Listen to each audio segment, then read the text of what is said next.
Welcome to this episode of the Women in Technology Spotlight. It's the first session after the summer break, and today I have with me Juliane Neumann. She is an experienced solution engineer in the security business unit at VMware. Welcome, Juliane.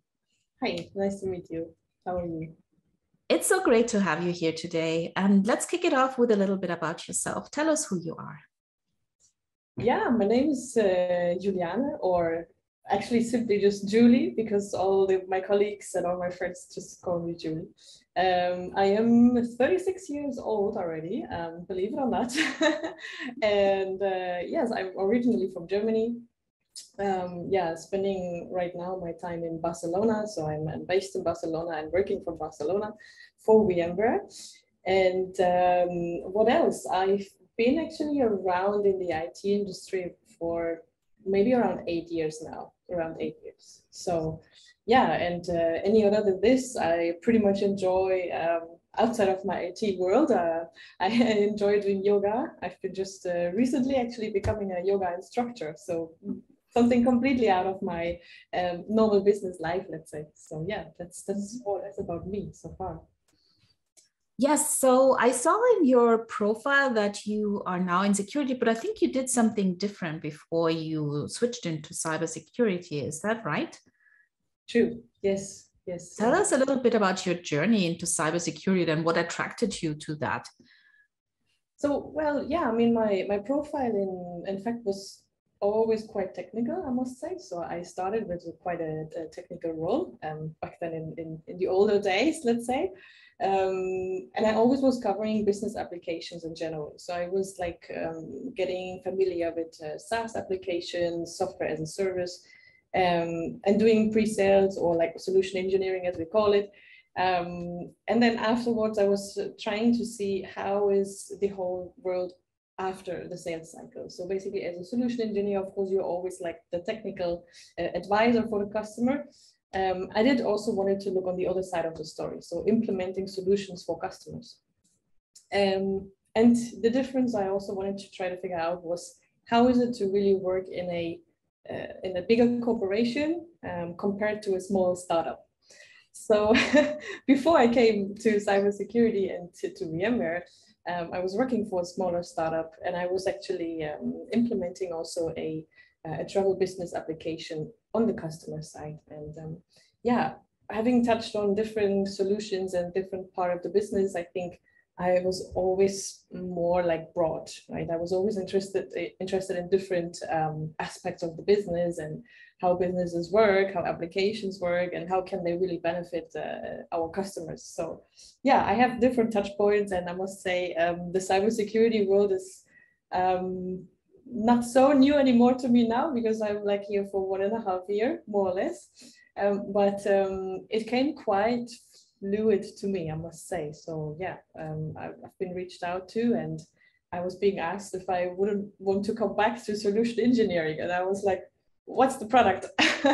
Because if you're a solution engineer, you really must like your product, because you're dealing with it every day, you know. So and honestly, I was kind of thrilled about the overall subject, right? So cybersecurity, what is it about? Every day we are hearing news about the latest and greatest attacks on companies or this and that. I'm like, well, what's that all about? So I mean, I think generally speaking, I always liked to ask about the why. I always was curious about, like, what is this? What is that? And why does it work in a certain way? You know, so yeah, that is my current experience. And I must say, I pretty enjoy the journey. I really enjoy it. You have quite an exposure to different types of people because it's in fact a bit different if you're talking to, say, an HR or head of HR, which I did in the past, right? Whereas now I'm talking to all the IT security administrators or head of IT, etc. So the conversations are quite different, I must say. More technical straight away, but I really enjoy it. I really enjoy it, I must say. Yeah. It's super interesting here. Yeah, so I hear two different topics that you enjoy here. One is the solution engineering, the being a technical consultant part. And then the other one is the whole behind the scenes of the security world part. So let's talk about these different aspects. The one thing is the solution engineer, being a solution engineer. I've always loved being a solution engineer because, as you said, you get to talk to different people, and usually it makes sense to be passionate about the product that you're selling. So that's an important aspect. So tell me, what is it that you love about solution engineering, and which of your skills do you think are most important for being, this person who talks to the customer? Interesting question. Okay.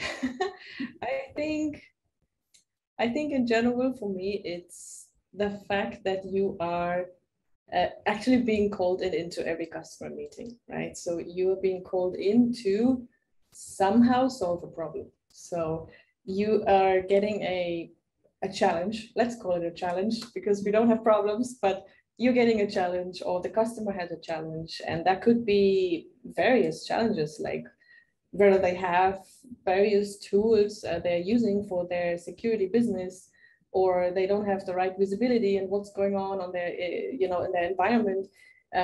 From even sometimes challenges whereby their teams are completely, refreshed and renewed. So as in every sort of business, people come and go, and there are new people coming in, maybe just starting to touch the topic of security, but also their own strategy of security.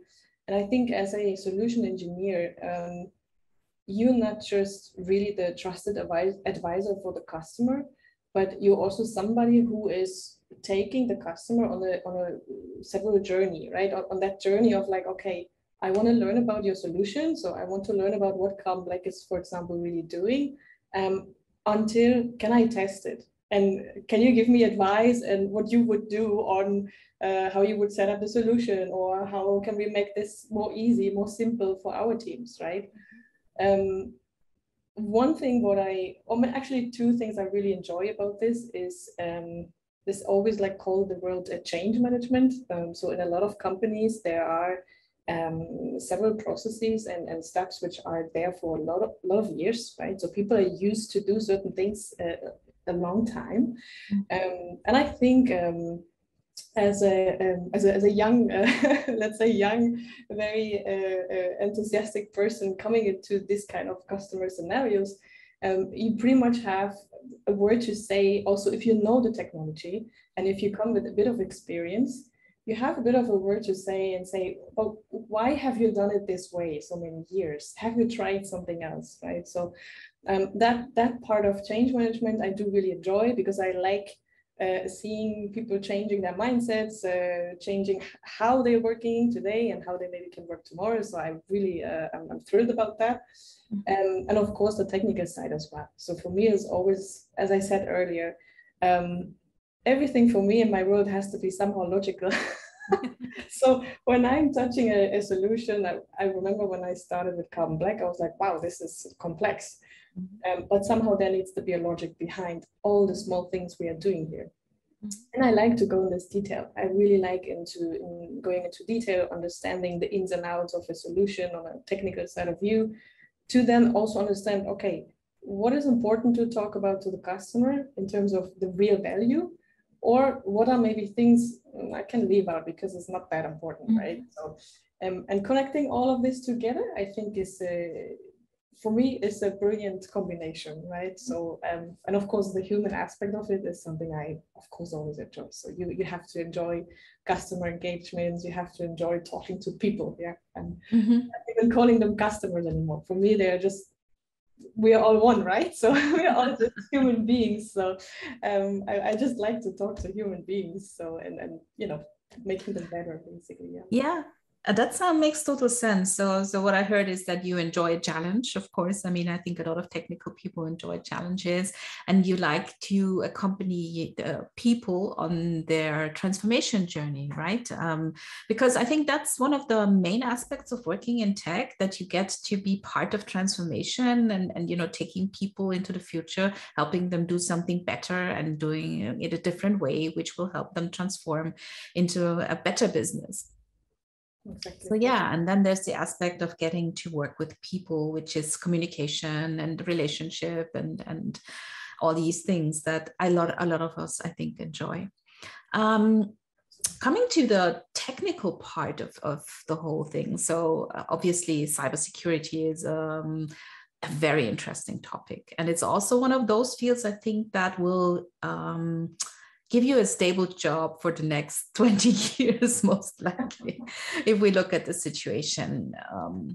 So talk a little bit about why you would recommend someone go into cybersecurity. What is it that, what topics are relevant? What is happening? You know, what are the things that you see? Tell us a little bit about that.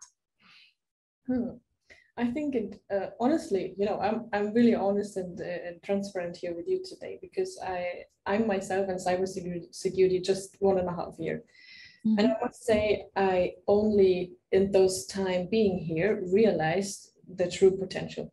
You know, so as I said before, I was more like in contact and more like in discussions with business people. So I was more like on the HR side, finance side, and you know, I spoke to those type of people. And I always thought, oh my God, finance is the most important part of the business. It is one of the most important part of the business. But on the other side, when I started in cybersecurity, I realized, oh, wow, this is a biggie. So this is something everybody talks about. No matter if you're a small company, big company, mid-sized company, it doesn't matter.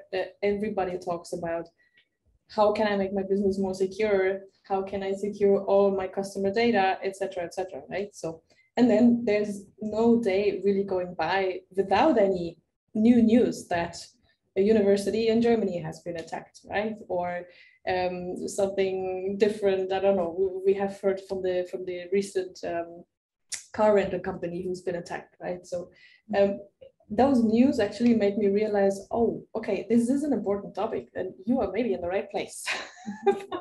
So for me, I must say it was also a bit of luck. Yeah, I came here with a bit of luck. Sometimes we need that in life. But overall, I can say it's not just maybe cybersecurity, but also in general IT. I think the IT business and the IT industry, first of all, it's moving fast. It is always an industry which you have plenty of options to touch point on different parts of the business. That is also what I like. So even if I don't like cybersecurity tomorrow, probably I can find something which suits my needs, right? So I like cybersecurity in that way, because you can either stay with it, you will never stop learning. That's one part I realized. Solutions we have, they are quite complex. And one thing I must say is, like, if you really don't want to get bored in your job, you're in the right place, because I also had, of course, like everyone, I had a job in the past where I was, after 3 months, I was like, all right, what's next? What else can I do? And I think if you're striving for a little bit more and something you're not getting bored of, then that's the place to be, because you will always learn. You have training possibilities; they are endless. The company is moving, the product is evolving. Yeah, so as a solution engineer, you always have to be somehow on top of what is going on with your product, with your actual solution. It doesn't stop. It's not like this is the product, learn it and sell it. No. Every quarter you have releases, every quarter you have new things. And guess what? You have to learn it. You have to add on that knowledge. No? So absolutely. For me, this is brilliant, you know, because I'm coming every day and no day is like the other day. So. Absolutely. I'm just nodding my head here, because I think that's one of the aspects that also attract me to working in tech. There's constant change, there's growth, you have the possibility to learn something new. You know, it's not like you acquire a skill and that's it, and then you do the same thing for the rest of your life. No, the whole field is evolving.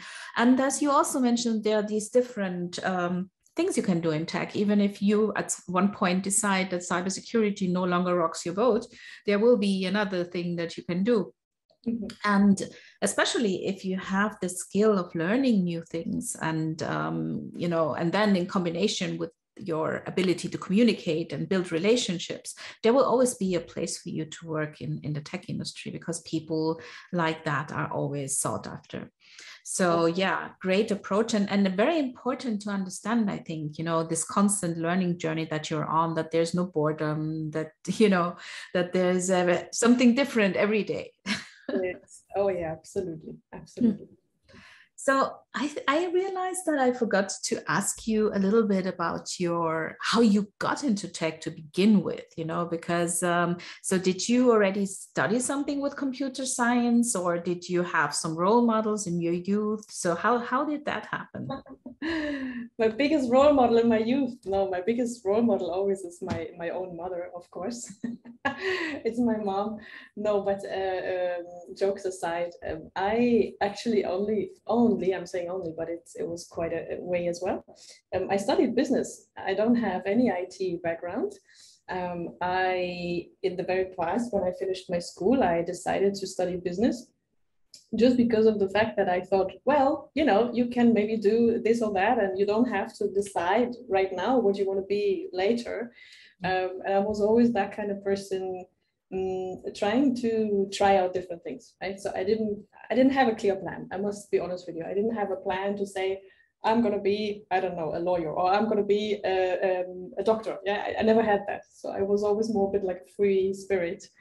And so I studied business, and then I said, like, let's see where, the journey brings me. And doing my studies which was in Germany back then, I had the first contact points with a computer company, and I worked for them as a student. So basically, just supporting the sales department, understanding how they were doing quotings, how they were selling their computers and their software, etc. And I liked it. The first touch point was really there. I liked it, and I realized, oh, this is an international company. I like that there's different people from different backgrounds, different type of nationalities, languages, etc. I was very thrilled about that part. Then after studies, I switched into automotive. So I had a bit of automotive experience with a German automotive supplier. And I was like, oh, that's quite different. Like, it's a total different industry, right? So I could have easily decided to stay there. Didn't, because of the fact that I felt I was missing that little bit of touch of innovation, right? Just for myself in my own role. So what I did there. So I came really quickly back to IT, just because of the fact that my dream or my goal was always to work for an international company who, when I had the chance, for example, to move to different countries, work from different locations, work also with teams which are quite international. And, so you get always like that, a lot of experience or different angles from people, no? From different cultures, different experiences, different ages, genders, you name it. I like that, and I saw that in the IT industry. So even though people wouldn't believe, that this is possible, because everybody thinks it's a man business, but I did meet quite a lot of interesting women, I must say. I think I was also here again lucky in my first real career move when I worked for a company in Ireland. And my manager was female, and I was like surrounded by females in sales as well. So like that's amazing, So it's not about that female or male part, but it's more about it's diverse. Yeah, it's a diverse working environment, and it really gave me motivation, to be honest with you. Like I stuck to it until today. Now, having said that, of course, we never know what we don't know. So maybe there is something out there I've never tried and I could like it as well. No, I'm not saying that, but so far, I must say, as you said earlier as well, Ronke, it's like you're in a very safe place. Sometimes we like security as of jobs as well. And I think I've never got bored, and I always felt well taken care of by the companies I was working for. So that's for me one of the biggest influencer to stay and to move on with the career in IT. Yeah. I love your story because you're one of the many, like career changers that I've talked to. A lot of women come to tech through different routes. Most men, they have done something with technology since they're young, and then they just walk on. But a lot of women I talk to, they have very different backgrounds. They came through tech through the back door, basically, just like you did. And I love that because it shows that if you're interested in something, you can always learn what you need on the job. If you're passionate, there is no skill that you can't acquire. And it also shows that you don't necessarily have to know as a young person immediately what you want to do for the rest of your life. There is so much things out there. You just said it. We don't know what we don't know. And for me, for example, I didn't even know that this type of career existed when I was young. I could not have envisioned it. So why, decide what you want to do when you're young and then just stick with it when there's such a big world out there? So yeah, that's such an important topic as well, being open to change, and also not just change within the field you're in, but change in the world, because things might change. There's a lot of talk about artificial intelligence changing the way we work, and we will have to adapt to that. And, having this mindset that you have will allow you to do that. Thank you. Yes, absolutely. And you already touched on the fact that you feel well taken care of. And I think that's also important that you mentioned that, because a lot of women are reluctant to come into the field because they think they will be surrounded only by men. And that's why it's so important to have role models and women like you to stand there and say, look, I'm here and there are other women here, and it's actually a great place to work. And building on that topic, I always like, at the end of the interview, I always like to ask what you would recommend to young women who are thinking about going into the field or at the beginning of their journey. Is there anything you learned that you would like to tell them? I think, even if I would talk maybe to my younger self, which I maybe wasn't so much even myself, because I was always kind of like thinking this is the way to go, or this is the way to go, because people just do it that way. I think the most important thing is be curious and be open, and also talk to the people who are in that particular industry, no matter where you want to go. Like, just get an idea of the real day-to-day job from people who are actually doing the job, right? So we are living in such a great digital age whereby you can find out every person in the world working for companies, the profiles, the names, etc. And you could potentially just connect and say, same as you would do in the past in Facebook or now in Instagram or whatever that we call the social media networks, right? So why not doing the same if you are thinking about starting a career? So why not using that wonderful technology to just reach out to the world and to people and say, hi, I've seen you're working for this in this company for so many years. Would you mind sharing your experience? I think nobody really, at least from my perspective and what I've seen in our industry, nobody's really close to that, right? So when young people come and need advice, etc., I think everybody's pretty open to share their opinion, their experience, their advice. And that's what I can just say, like, use the let's say, not just social but also professional networks to talk to people. I'm not saying to socialize or to build a network, yes, because we have to build a network at some point, but why not also for other things, like just reaching out and asking normal questions as of like, do you like it? What do you not like it? That's maybe also a question. What is the downside of your job? It's important to know both sides. It's not all always shiny and amazing, of course not.